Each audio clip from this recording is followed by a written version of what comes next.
When God wanted to save Jesus, Katonda we yali ayagala okuwonya Yesu, when Jesus was still a baby, Katonda we yali ng'akyali Yesu we yali ng'akyali mwana muto, he took him to Egypt yamutwala mu Egypt, Misiri, so that he was able to save him. yamutwala e Misiri asobole okumutaasa Out of all the trials and the challenges, mu byonna byonna n'ebizibu bye bayitamu. he took him to Egypt that he may be able to save him. Yamutwala e Misiri ku lwekyo asobole omutaasa.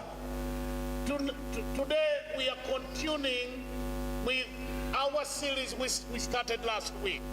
Olunaku lwa leero tugenda kweyongera ne kye twatandika wiiki ewedde. I was talking about the beauty and the sweetness and the benefits of tithing. Nali njogera ku bulungi, ebivaamu ebirungi n'ekibeerawo nga n'emigaso gy'okubeera ng'owaayo First ekimu of all, ekyekumi. I told you, if you cannot understand giving and enjoy giving before you understand the nature of God.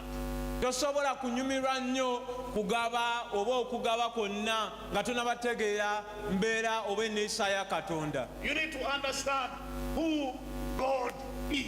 Olina okusooka n'otegeera Katonda y'ani, What is his nature?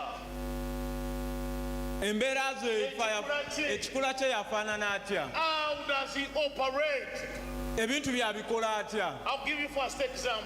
Jakuwa ekyokulabirako ekisooka. When you look at God, Bw'otunuulira Katonda, God is a giver. Katonda muntu mugabi. Giving is not God, Okugaba si ye Katonda, but our God is a giver. naye ate Katonda waffe muntu mugabi. Like love is not God, Kati okwagala si ye Katonda, but our God is love. naye Katonda kwe kwagala.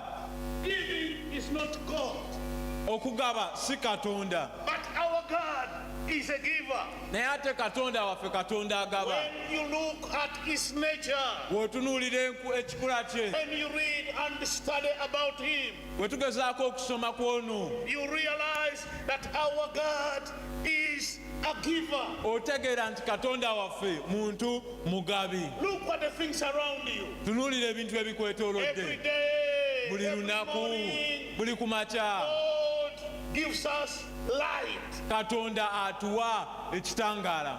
If you've never started paying for electricity and energy and power in your house, you may not know the importance of light. Bw'obeera tonnabategeera ngeri gye basasula mu masannyalaze nga tonnabatasasula masannyalaze mu nnyumba yo, tonnabategeera mugaso gwa kitangaala. But when you become the mother or the father, the provider of your home, Naye w'ofuuka taata oba maama nga gwe mugabirizi wa famire yo, and every night people come to you and say, Daddy, Mama, our power is off. nga buli lunaku bajja ne bagamba taata maama amasannyalaze gagenze, Our car is finished. yaka waffe aweddeko. That is when you realize the importance of life. Awo otegeerera omugaso gw'ekitangaala. Every day our God gives us 12 hours of daylight. Buli lunaku Katonda atuwe essaawa 12 And ez'ekitangaala. sometimes in the night, He gives us the reflection of the moon. Ate oluusi ekiro n'atuwa reflection y'omwezi, The stars and all the creatures that give us light every day.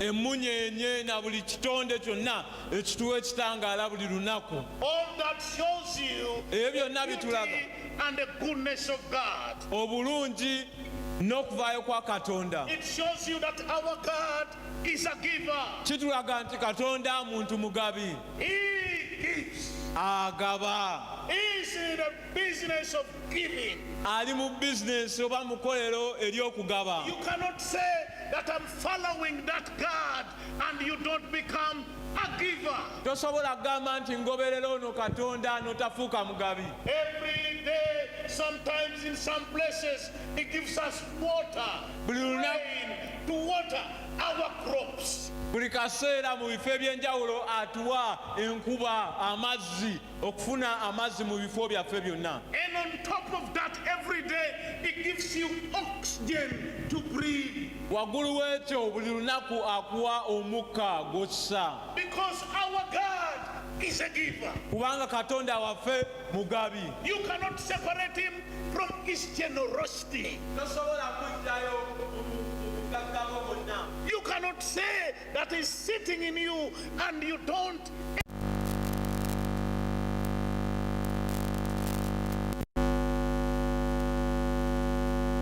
He sits in you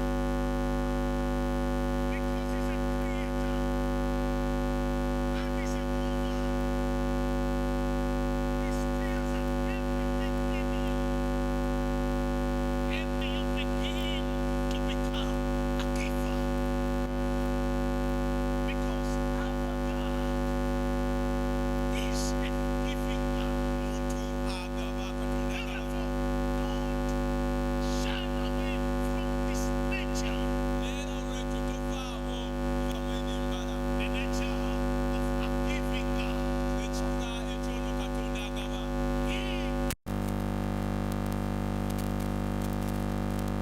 John 3:16. Njagala kulaga mu Yokaana 3:16. John 3:16. Yokaana 3:16. Somebody give us that scripture in the New King James Version. Wabere- John 3:16. Yokaana 3:16. John 3:16. I want us to read together. Njagala tusomere wamu ffenna. I try my best to repeat these scriptures so that every one of us can go through it together. Buli kadde ngezaako okuddiŋŋaana bino tubeere nga tubitegeera ddala. Please give me the King James Version, the New King James Version, if you can. For God so loved the world. Bw'atyo Katonda kyeyava yagala ensi. For God that he gave his only begotten Son. Bw'atyo n'awaayo omwana we omu yekka. Shout like me. Shout. Akalolekane, kagegenye.